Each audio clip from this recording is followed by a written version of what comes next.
Bismillahirrahmanirrahim. Assalamualaikum warahmatullahi wabarakatuh. Kisah Nabi Musa, Nabi Harun serta kaum Bani Israel. Nabi Musa alaihissalam dan Bani Israel setelah keluar dari Mesir. Dalam perjalanan menuju Tursina, setelah melintasi lautan di bahagian utara dari Laut Merah, dan setelah mereka merasa aman dari kejaran Raja Fir'aun dan kaumnya, Bani Israel yang dipimpin oleh Nabi Musa itu melihat sekelompok orang-orang yang sedang menyembah berhala dengan tekunnya. Berkatalah mereka kepada Nabi Musa, "Wahai Musa, buatlah untuk kami sebuah Tuhan berhala, sebagaimana mereka mempunyai berhala-berhala yang disembah sebagai Tuhan." Musa menjawab, "Sesungguhnya kamu ini adalah orang-orang yang bodoh dan tidak berfikiran sehat. Persembahan mereka itu kepada berhala adalah perbuatan yang sesat dan batil serta pasti akan dihancurkan oleh Allah. Patutkah aku mencari Tuhan untuk kamu selain Allah yang telah memberikan kurnia kepada kamu dengan menyelamatkan kamu dari Fir'aun, melepaskan kamu dari perhambaannya dan penindasannya, serta memberikan kamu kelebihan di atas umat-umat yang lain? Sesungguhnya suatu permintaan yang aneh daripada kamu, bahwa kamu akan mencari Tuhan selain Allah yang demikian besar nikmatnya atas kamu. Allah pencipta langit dan bumi serta alam semesta. Allah yang baru saja kamu saksikan kekuasaannya dengan ditenggelamkannya Fir'aun beserta bala tentaranya untuk keselamatan dan kelangsungan hidupmu." Perjalanan Nabi Musa dan Bani Israel dilanjutkan ke Gurun Sinai, di mana panas matahari sangat teriknya dan sunyi dari pohon-pohon atau bangunan di mana orang dapat berteduh di bawahnya. Atas permohonan Nabi Musa yang didesak oleh kaumnya yang sedang kepanasan, diturunkan oleh Allah di atas mereka awan yang tebal untuk mereka bernaung dan berteduh di bawahnya dari panas teriknya matahari. Di samping itu, tatkala bekalan makanan dan minuman mereka sudah berkekurangan dan tidak mencukupi keperluan, Allah menurunkan hidangan makanan manna, sejenis makanan yang manis sebagai madu dan salwa, burung sebangsa puyuh, dengan diiringi firman-Nya, Makanlah kami dari makanan-makanan yang baik yang telah kami turunkan kepadamu." Demikian pula tatkala pengikut-pengikut Nabi Musa mengeluh kehabisan air untuk minum dan mandi di tempat yang tandus dan kering itu, Allah mewahyukan kepada Musa agar memukul batu dengan tongkatnya. Lalu memancarlah dari batu yang dipukul itu 12 mata air untuk 12 suku bangsa Israel yang mengikuti Nabi Musa. Masing-masing suku mengetahui sendiri dari mana mereka mengambil keperluan airnya. Bani Israel pengikut Nabi Musa yang sangat manja itu merasa masih belum cukup atas apa yang telah Allah berikan kepada mereka, yang telah menyelamatkan mereka dari perhambaan dan penindasan Fir'aun, memberikan mereka makanan dan minuman yang lezat dan segar di tempat yang kering dan tandus. Mereka menuntut lagi dari Nabi Musa agar memohon kepada Allah menurunkan bagi mereka apa yang ditemukan oleh bumi dari rupa-rupa dan sayur-sayur, seperti ketimun, bawang putih, cadas, kacang, dan bawang merah, karena mereka tidak puas dengan satu macam makanan. Terhadap tuntutan mereka yang aneh-aneh itu, berkatalah Nabi Musa, "Maukah kamu memperoleh sesuatu yang rendah nilai dan harganya sebagai pengganti dari apa yang lebih baik yang telah Allah karuniakan kepada kamu? Pergilah kamu ke suatu kota di mana pasti kamu akan mendapat apa yang telah kamu inginkan dan kamu minta." Musa bermunajat kepada Allah. Menurut riwayat sementara ahli tafsir, bahwasanya tatkala Nabi Musa berada di Mesir, ia telah berjanji kepada kaumnya akan memberi mereka sebuah kitab suci yang dapat digunakan sebagai pedoman hidup, yang akan memberi bimbingan dan sebagai tuntutan bagaimana mereka bergaul dan bermuamalah dengan sesama manusia. dan bagaimana mereka harus melakukan persembahan dan ibadah mereka kepada Allah. Di dalam kitab suci ini, mereka akan dapat petunjuk akan hal-hal yang haram dan halal, perbuatan yang baik yang diridhai oleh Allah, di samping perbuatan-perbuatan yang mungkar yang dapat mengakibatkan dosa dan murkanya Tuhan. Maka setelah perjuangan menghadapi Firaun dan kaumnya yang telah tenggelam binasa di laut selesai, Nabi Musa memohon kepada Allah agar diberinya sebuah kitab suci untuk menjadi pedoman dakwah dan risalahnya kepada kaumnya. Lalu Allah memerintahkan kepadanya agar untuk itu ia berpuasa selama 30 hari penuh, yaitu semasa bulan Zulkaidah. Kemudian pergi ke Bukit Tursina di mana ia akan diberi kesempatan bermunajat dengan Tuhan serta menerima kitab penuntun yang diminta. Setelah berpuasa selama 30 hari penuh dan tiba saat itu ia harus menghadap kepada Allah di atas Bukit Tursina, Nabi Musa merasa segan akan bermunajat dengan Tuhannya dalam keadaan mulutnya berbau kurang sedap akibat puasanya. Maka ia menggosokkan giginya dan mengunyah daun-daunan dalam usahanya menghilangkan bau mulut. Ia ditegur oleh malaikat yang datang kepadanya atas perintah Allah. Berkatalah malaikat itu kepadanya, "Hai Musa, mengapakah engkau harus menggosok gigimu untuk menghilangkan bau mulutmu yang menurut anggapanmu kurang sedap? Padahal bau mulutmu dan mulut orang-orang yang berpuasa bagi kami adalah lebih sedap dan lebih wangi dari baunya kasturi." Maka akibat tindakanmu itu Allah memerintahkan kepadamu berpuasa lagi selama 10 hari sehingga menjadi lengkaplah masa puasamu sepanjang 40 hari. Nabi Musa mengajak 70 orang yang telah dipilih di antara pengikutnya untuk menyertainya ke Bukit Tursina dan mengangkat Nabi Harun sebagai wakilnya, mengurus serta memimpin kaum yang ditinggalkan selama kepergiannya ke tempat bermunajat itu. Pada saat yang telah ditentukan, tibalah Nabi Musa seorang diri di Bukit Tursina, mendahului 70 orang yang diajaknya turut serta. Dan ketika ia ditanya oleh Allah, "Mengapa engkau datang seorang diri mendahului kaummu, wahai Musa?" Ia menjawab, "Mereka sedang menyusul di belakangku. Wahai Tuhanku, aku cepat-cepat datang lebih dahulu untuk mencapai ridhamu." Berkatalah Nabi Musa dalam munajatnya dengan Allah, "Wahai Tuhanku, nampakkanlah zatmu kepadaku agar aku dapat melihatmu." Allah berfirman, "Engkau tidak akan sanggup melihatku, tetapi cobalah lihat bukit itu. Jika ia tetap berdiri tegak di tempatnya sebagaimana sedia kala, maka niscaya engkau akan mendapat melihatku." Lalu menolehlah Nabi Musa mengarahkan pandangannya ke jurusan bukit yang dimaksudkan itu, yang seketika itu juga dilihatnya hancur luluh masuk ke dalam perut bumi tanpa menghilangkan bekas. Maka terperanjatlah Nabi Musa, gemetarlah seluruh tubuh dan jatuh pingsan. Setelah ia sadar kembali dari pingsannya, bertasbih dan bertahmidlah ia serasa memohon ampun kepada Allah atas kelancangannya itu dan berkata, "Maha besar engkau, wahai Tuhanku, ampunilah aku dan terimalah taubatku, dan aku akan menjadi orang yang pertama-tama beriman kepadamu." Dalam kesempatan bermunajat itu, Allah menerimakan kepada Nabi Musa kitab suci Taurat berupa kepingan-kepingan batu-batu atau kepingan kayu menurut sementara ahli tafsir, yang di dalamnya tertulis segala sesuatu terperinci dan jelas mengenai pedoman hidup dan penuntun kepada jalan yang diridhai Allah. Allah mengiring pemberian Taurat kepada Musa dengan firman-Nya, "Wahai manusia, sesungguhnya aku telah memilih engkau lebih dari manusia-manusia yang lain di masamu.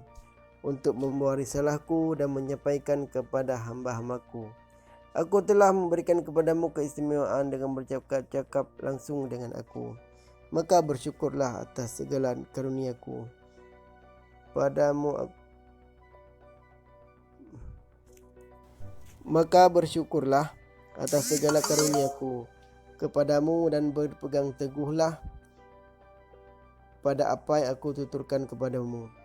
Dalam kitab yang aku berikan kepadamu terhimpun tuntutan dan pengajaran yang akan membawa Bani Israel ke jalan yang benar, ke jalan yang mereka banggakan dunia dan akhirat bagi mereka. Anjurkanlah kaummu Bani Israel agar mematuhi perintah-perintahku jika mereka tidak ingin aku tempatkan mereka di tempat orang-orang fasik. Nabi Musa kembali menyembah patung. Bani Israel kembali menyembah patung anak lembu.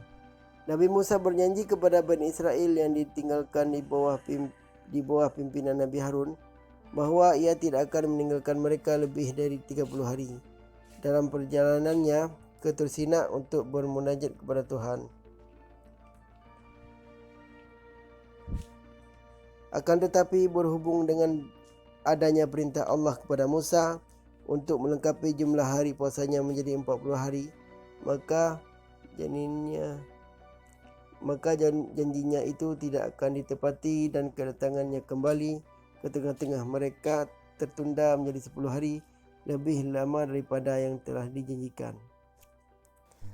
Bani Israel merasa kecewa dan menyesalkan kelambatan kedatangan Nabi Musa kembali ke tengah-tengah mereka.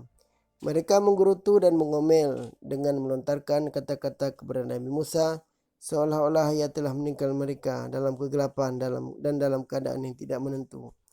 Mereka menggerutu dan mengomel dengan melontarkan kata-kata kepada Nabi Musa seolah-olah ia telah meninggalkan mereka dalam kegelapan dan dalam keadaan yang tidak menentu.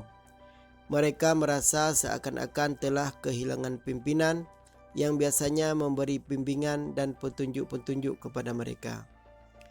Keadaan yang tidak puas dan bingung yang sedang meliputi kelompok Bani Israel itu digunakan oleh seorang munafik bernama Samiri yang telah berhasil menyusup ke tengah-tengah mereka sebagai kesempatan yang baik untuk menyebarkan benih syiriknya dan merosakkan akidah para pengikut Nabi Musa yang baru saja menerima ajaran tauhid dan iman kepada Allah.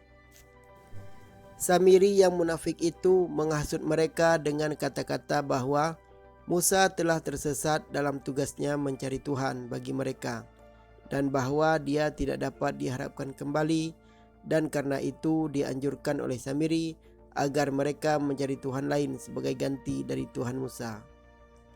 Samiri melihat bahwa hasutan itu dapat menggoyahkan iman dan akidah pengikut-pengikut Musa yang memang belum meresapi benar ajaran tauhidnya, segera membuat patung bagi mereka untuk disembah sebagai Tuhan pengganti Tuhannya Nabi Musa. Setelah itu, patung itu berbentuk anak lembu yang dibuatnya dari emas yang dikumpulkan dari perhiasan-perhiasan para wanita. Dengan kepandaian taktiknya, patung itu dibuat begitu rupa sehingga dapat mengeluarkan suara menguap seakan-akan anak lembu sejati yang hidup. Maka diterimalah anak patung lembu itu oleh Bani Israel, pengikut Nabi Musa yang masih lemah iman dan akidahnya itu sebagai Tuhan persembahan mereka. Ditegurlah mereka oleh Nabi Harun yang berkata, "Alangkah kamu ini, tidakkah kamu melihat anak lembu yang kamu sembah ini tidak dapat bercakap-cakap dengan kamu dan tidak pula dapat menuntun kamu dari jalan yang benar? Kamu telah menganiaya diri kamu sendiri dengan menyembah kepada sesuatu selain Allah."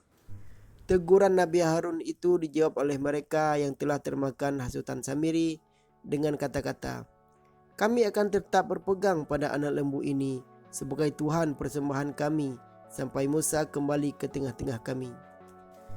Nabi Musa tidak dapat berbuat banyak menghadapi kaumnya yang telah berbalik menjadi murtad itu, karena ia khawatir kalau mereka dihadapi dengan sikap yang keras akan terjadi perpecahan di antara mereka dan akan menjadi keadaan yang lebih rumit dan gawat sehingga dapat menyulitkan baginya dan bagi Nabi Musa kelak bila ia datang untuk mencarikan jalan keluar dari krisis iman yang melanda kaumnya itu.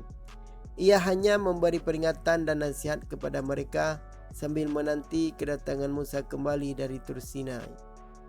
Setelah Nabi Musa selesai bermunajat dengan Tuhan dan dalam perjalanannya kembali ke tempat di mana kaumnya sedang menunggu, memperoleh isyarat tentang apa yang telah terjadi dan dialami oleh Nabi Harun selama ketiadaannya. Nabi Musa sangat marah dan sedih tatkala ia tiba di tempat dan melihat kaumnya sedang berpesta mengelilingi anak patung lembu emas, menyembahnya dan memuji-mujinya. Dan karena sangat marah dan sedihnya, ia tidak dapat menguasai dirinya. Kepingan-kepingan Taurat dilemparkan berantakan. Harun saudaranya dipegang rambut kepalanya, ditarik kepadanya seraya berkata menegur, "Apa yang engkau buat tatkala engkau melihat mereka tersesat dan terkena oleh hasutan dan fitnahan Samiri? Tidakkah engkau mematuhi perintahku dan pesanku ketika aku menyerahkan mereka kepadamu untuk engkau pimpin? Tidakkah engkau berdaya melawan hasutan Samiri dengan memberi petunjuk dan penerangan kepada mereka? Dan mengapa engkau tidak cepat memadamkan api kemurtadan ini sebelum menjadi besar begini?" Harun berkata menanggapi teguran Musa, "Hai anak ibuku, janganlah engkau memegang janggut dan rambut kepalaku, menarik-narikku. Aku telah berusaha memberi nasihat dan teguran kepada mereka, namun mereka tidak mengindahkan kata-kataku. Mereka menganggapku aku lemah dan mengancam akan membunuhku. Aku khawatir jika aku menggunakan sikap dan tindakan yang keras, akan terjadi perpecahan dan permusuhan di antara sesama kita, hal mana akan menjadikan engkau lebih marah dan sedih. Lepaskanlah aku dan janganlah membuatkan musuh-musuhku bergembira melihat perlakuanmu terhadapku seperti itu. Janganlah disamakan aku dengan orang-orang yang zalim." Setelah mereda rasa jengkel dan sedihnya dan memperoleh kembali ketenangannya, berkatalah Nabi Musa kepada Samiri, orang munafik yang menjadi biang keladi dari kekacauan dan kesesatan itu, "Hai Samiri, apakah yang mendorongmu menghasut dan menyesatkan kaumku sehingga mereka kembali menjadi murtad, menyembah patung yang engkau buatkan dari emas itu?" Samiri menjawab, "Aku telah melihat sesuatu yang mereka tidak melihatnya. Aku telah melihat kuda malaikat Jibril. Aku mengambil segenggam tanah bekas jejak telapak kakinya itu. Lalu aku lemparkannya ke dalam emas yang mencair di atas api dan terjadilah patung anak lembu yang dapat mengeluarkan suara sebagaimana anak lembu biasa. Demikianlah hawa nafsuku memujukku untuk berbuat itu." Berkatalah Nabi Musa kepada Samiri, "Pergilah engkau, jauhilah pergaulan manusia, sebab karena perbuatan kamu itu engkau harus dipencilkan dan menjadi tabu, sesuatu yang terlarang. Jika disentuh atau menyentuh seseorang, ia akan menderita sakit demam panas. Ini adalah ganjaranmu di dunia, sedang di akhirat nanti nerakalah yang akan menjadi tempatmu. Dan Tuhanmu yang engkau buat dan sembah ini kami akan bakar dan campakkannya ke dalam laut."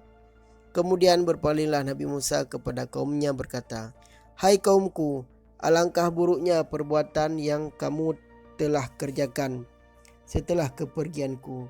Apakah engkau hendak mendahului janji Tuhanmu? Bukankah Tuhanmu telah menjanjikan kepadamu janji yang baik berupa kitab suci?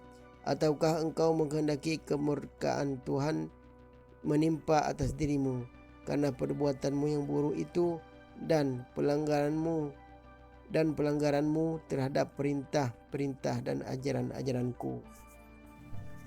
Kaum Musa menjawab, "Kami tidak sesekali melanggar perjanjianmu dengan kemahuan kami sendiri.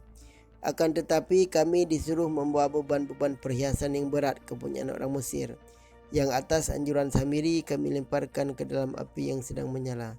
Kemudian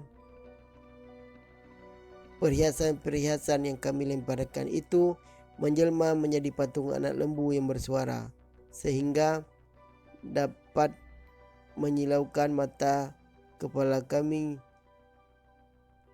dan menggoyahkan iman yang sudah terbenam di dalam dada kami. Nabi Musa berkata kepada mereka, "Sesungguhnya kamu telah berbuat dosa besar dan menyia-nyiakan dirimu sendiri dengan menjadikan patung lembu itu sebagai persembahanmu. Maka bertaubatlah kamu kepada Tuhan, penciptamu dan pencipta alam semesta, dan mohonlah ampun daripadanya agar dia menunjukkan kembali kepada jalan yang benar." Akhirnya, kaum Musa itu sadar dan atas kesalahannya dan mengakui bahawa mereka telah disesatkan oleh syaitan dan memohon ampun dan rahmat Allah agar selanjutnya melindungi mereka dari godaan syaitan dan iblis yang akan merugikan mereka di dunia dan akhirat. Demikian pula Nabi Musa beristighfar, memohon ampun baginya dan bagi Harun saudaranya setelah ternyata bahawa ia tidak melalaikan tugasnya sebagai wakil Musa dalam menghadapi krisis iman yang dialami oleh kaumnya. Berdoa Musa kepada Tuhannya, "Ya Tuhanku, ampunilah aku dan saudaraku dan masukkanlah kami berdua ke dalam lingkaran rahmat-Mu. Sesungguhnya Engkaulah Maha Pengampun lagi Maha Bijaksana." Setelah suasana yang meliputi hubungan Musa dengan Harun di satu pihak dan hubungan mereka berdua dengan kaumnya di lain pihak menjadi tenang kembali, kepingan-kepingan Taurat yang bertaburan sudah dihimpun dan disusun sebagaimana asalnya. Maka Allah memerintahkan kepada Musa agar membawa sekelompok dari kaumnya menghadap untuk meminta ampun atas dosa mereka menyembah patung anak lembu. 70 orang dipilih oleh Nabi Musa di antara kaumnya untuk diajak pergi bersama ke Tur Sina memenuhi perintah Allah, meminta ampun atas kaumnya. Mereka diperintahkan untuk keperluan itu agar berpuasa, mensucikan diri, pakaian mereka, dan pada waktu yang telah ditentukan, berangkatlah Nabi Musa bersama 70 orang itu menuju bukit Tur Sina. Setiba mereka di Tur Sina, turunlah awan yang tebal meliputi seluruh bukit. Kemudian masuklah Nabi Musa diikuti para pengikutnya ke dalam awan gelap itu dan segera mereka bersujud. Dan sementara bersujud terdengarlah oleh kelompok 70 itu percakapan Nabi Musa dengan Tuhannya. Pada saat itu timbullah dalam hati mereka keinginan untuk melihat zat Allah dengan mata kepala mereka setelah mendengar percakapannya dengan telinga. Maka setelah selesai Nabi Musa bercakap-cakap dengan Allah, berkatalah mereka kepadanya, "Kami tidak akan beriman padamu sebelum kami melihat Allah dengan terang." Dan sebagai jawaban atas keinginan mereka yang menunjukkan keingkaran dan ketakaburan itu, Allah seketika juga mengirimkan halilintar yang menyambar dan merenggut nyawa mereka sekaligus. Nabi Musa merasa sedih melihat nasib fatal yang menimpa kelompok 70 orang yang merupakan orang-orang terbaik di antara kaumnya. Ia berseru memohon kepada Allah agar diampuni dosa mereka seraya berkata, "Wahai Tuhanku, aku telah pergi ke Tur Sina dengan 70 orang yang terbaik di antara kaumku. Kemudian aku akan kembali seorang diri. Pasti kaumku tidak akan mempercayaiku. Ampunilah dosa mereka, wahai Tuhanku, dan kembalilah kepada mereka nikmat hidup yang Engkau telah cabut sebagai pembalasan atas keinginan dan permintaan mereka yang durhaka itu." Allah memperkenankan doa Musa dan permohonannya dengan dihidupkan kembali kelompok 70 orang itu. Maka bangunlah mereka seakan-akan orang yang baru sedar dari pingsannya. Kemudian pada kesempatan itu Nabi Musa mengambil janji dari mereka bahawa mereka akan berpegang teguh kepada kitab Taurat sebagai pedoman hidup. Mereka melaksanakan perintah-perintahnya dan menjauhi segala apa yang dilarangnya. Bani Israel mengembara tidak berketentuan tempat tinggalnya. Tidak kurang karunia Allah yang diberikan kepada kaum Bani Israel. Mereka telah dibebaskan dari kekuasaan Firaun yang kejam, yang telah menindas dan memperhambakan mereka selama berabad-abad lamanya. Telah diperlihatkan kepada mereka bagaimana Allah telah membinasakan Firaun, musuh mereka tenggelam di laut. Kemudian tatkala mereka berada di tengah-tengah padang pasir yang kering dan tandus, Allah memancarkan air dari sebuah batu dan menurunkan hidangan makanan, manna dan salwa bagi keperluan mereka. Di samping itu, Allah mengutuskan beberapa orang rasul dan nabi dari kalangan mereka sendiri untuk memberi petunjuk dan bimbingan kepada mereka. Akan tetapi, kurnia dan nikmat Allah yang susul menyusul yang diberikan kepada mereka tidaklah mengubah sifat-sifat mereka yang tidak mengenal syukur, berkeras kepala dan selalu membangkang terhadap perintah Allah yang diwahyukan kepada Rasulnya. Demikianlah tatkala Allah mewahyukan perintahnya kepada Nabi Musa untuk memimpin kaumnya pergi ke Palestin, tempat suci yang telah dijanjikan oleh Allah kepada Nabi Ibrahim untuk menjadi tempat tinggal anak cucunya. Mereka membangkang dan enggan melaksanakan perintah itu. Alasan penolakan mereka ialah karena mereka harus menghadapi suku Kan'an, yang menurut anggapan mereka adalah orang-orang yang kuat dan perkasa, yang tak dapat dikalahkan dan diusir dengan aduan kekuatan.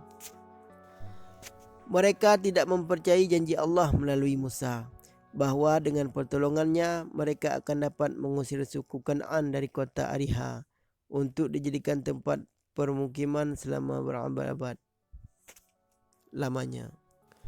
Berkata mereka tanpa malu, menunjuk sifat pengecutnya kepada Musa, "Hai Musa, kami tidak akan memasuki Ariha sebelum orang-orang suku Kan'an itu keluar. Kami tidak berdaya menghadapi mereka dengan kekuatan fisikal, karena mereka telah terkenal sebagai orang-orang yang kuat dan perkasa. Pergilah engkau beserta Tuhanmu memerangi dan mengusir orang-orang suku Kan'an itu, dan tinggalkanlah kami di sini sambil menanti hasil perjuanganmu." Naik pitamlah Nabi Musa melihat sikap kaumnya yang pengecut itu, yang tidak mau berjuang dan memeras keringat untuk mendapat tempat pemukiman, tetapi ingin memperolehnya secara hadiah atau melalui mukjizat sebagaimana mereka telah mengalaminya di waktu dan banyak peristiwa. Dan yang menyedihkan hati Musa ialah kata-kata mengejek mereka yang menandakan bahawa dada mereka masih belum bersih dan dari benih kufur dan syirik kepada Allah. Dalam keadaan marah setelah mengetahui bahawa tiada seorang daripada kaumnya yang akan menampinginya melaksanakan perintah Allah itu, berdoalah Nabi Musa kepada Allah, "Ya Tuhanku, aku tidak menguasai selain diriku dan diri saudaraku Harun. Maka pisahkanlah kami dari orang-orang yang fasik yang mengingkari nikmat dan karunia-Mu." Sebagaimana hukuman bagi Bani Israel yang telah menolak perintah Allah memasuki Palestin, Allah mengharamkan negeri itu atas mereka selama 40 tahun, dan selama itu mereka akan mengembara berkeliaran di atas bumi Allah tanpa mempunyai tempat mukim yang tetap. Mereka hidup dalam kebingungan sampai musnahlah mereka semuanya, dan datang menyusul generasi baru yang akan mewarisi negeri yang suci itu sebagaimana yang telah disanggupkan oleh Allah kepada Nabi Ibrahim alaihissalam. Kisah sapi Bani Israel. Salah satu dari beberapa mukjizat yang telah diberikan oleh Allah kepada Nabi Musa ialah penyembelihan sapi yang terkenal dengan sebutan sapi Bani Israel. Dikisahkan bahawa ada seorang anak laki-laki putra tunggal dari seorang kaya raya memperolehi warisan harta peninggalan yang besar dari ayahnya yang telah wafat tanpa meninggalkan seorang pewaris selain putra tunggalnya itu. Saudara-saudara sepupu dari putra tunggal itu iri hati dan ingin menguasai harta peninggalan yang besar itu, atau setidak-tidaknya sebahagian daripadanya. Dan karena menurut hukum yang berlaku pada waktu itu, yang tidak memberikan hak kepada mereka untuk memperoleh walau sebahagian dari peninggalan bapa saudara mereka, mereka bersekongkol untuk membunuh saudara sepupu pewaris itu, sehingga bila ia sudah mati, hak atau warisan yang besar itu akan jatuh kepada mereka. Pembunuh atas pewaris itu dilaksanakan menurut rencana yang tersusun rapi. Kemudian datanglah mereka kepada Nabi Musa melaporkan bahwa mereka telah menemukan saudara sepupunya mati terbunuh oleh seorang yang tidak dikenal identitasnya maupun tempat di mana ia menyembunyikan diri. Mereka mengharap Nabi Musa dapat menyingkap tabir yang menutupi peristiwa pembunuhan itu serta siapakah gerangan pembunuhnya.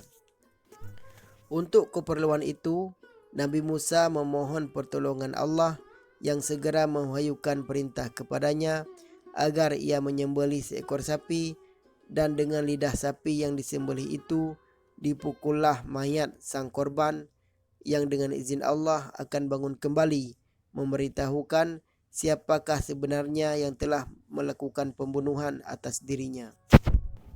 Tatkala Nabi Musa menyampaikan cara yang diwahyukan oleh Allah itu kepada kaumnya, ia ditertawakan dan diejek karena akal mereka tidak dapat menerima bahwa hal yang sedemikian itu boleh terjadi. Mereka lupa bahwa Allah telah berkali-kali menunjukkan kekuasaannya melalui mukjizat yang diberikan kepada Musa, yang kadangkala bahkan lebih hebat dan lebih sukar untuk diterima oleh akal manusia berbanding mukjizat yang mereka hadapi dalam peristiwa pembunuhan pewaris itu. Berkata mereka kepada Musa secara mengejek, "Apakah dengan cara yang engkau usulkan itu, engkau bermaksud hendak menjadikan kami bahan ejekan dan tertawaan orang-orang? Akan tetapi kalau memang cara yang engkau usulkan itu adalah wahyu, maka cobalah tanya kepada Tuhanmu, sapi betina atau jantankah yang harus kami sembelih, dan apakah sifat-sifatnya serta warna kulitnya, agar kami tidak dapat salah memilih sapi yang harus kami sembelih?" Musa menjawab, "Menurut petunjuk Allah, yang harus disembelih itu ialah sapi betina berwarna kuning tua, belum pernah dipakai untuk membajak tanah atau mengairi tanaman, tidak cacat dan tidak ada pula belangnya." Kemudian dikirimlah orang ke pelosok desa dan kampung-kampung mencari sapi yang dimaksudkan itu, yang akhirnya ditemukan pada seorang anak yatim piatu yang memiliki sapi itu sebagai satu-satunya harta peninggalan ayahnya, serta menjadi satu-satunya sumber nafkah hidupnya. Ayah anak yatim itu adalah seorang fakir miskin yang saleh, ahli ibadah yang tekun, yang pada saat mendekati waktu wafatnya berdoalah kepada Allah memohon perlindungan bagi putra tunggalnya yang tidak dapat meninggalkan warisan apa-apa baginya selain seekor sapi itu. Maka berkat doa ayah yang saleh itu, terjuallah sapi si anak yatim itu dengan harga yang berlipat ganda karena memenuhi syarat dan sifat-sifat yang disyaratkan oleh Musa untuk disembelih. Setelah disembelih, sapi yang dibeli dari anak yatim itu diambillah lidahnya oleh Nabi Musa, lalu dipukulkannya pada tubuh mayat, yang seketika bangunlah ia hidup kembali dengan izin Allah, menceritakan kepada Nabi Musa dan para pengikutnya bagaimana ia telah dibunuh oleh saudara-saudara sepupunya sendiri. Demikianlah mukjizat Allah yang kesekian kalinya diperlihatkan kepada Bani Israel yang keras kepala dan keras hati itu, namun belum juga dapat menghilangkan sifat-sifat congkak dan membangkang mereka, atau mengikis habis bibit-bibit syirik dan kufur yang masih melekat pada dada dan hati mereka. Wallahu a'lam bissawab. dikutip dari darunnajah.ac.id. Sekian. Wassalamualaikum warahmatullahi wabarakatuh.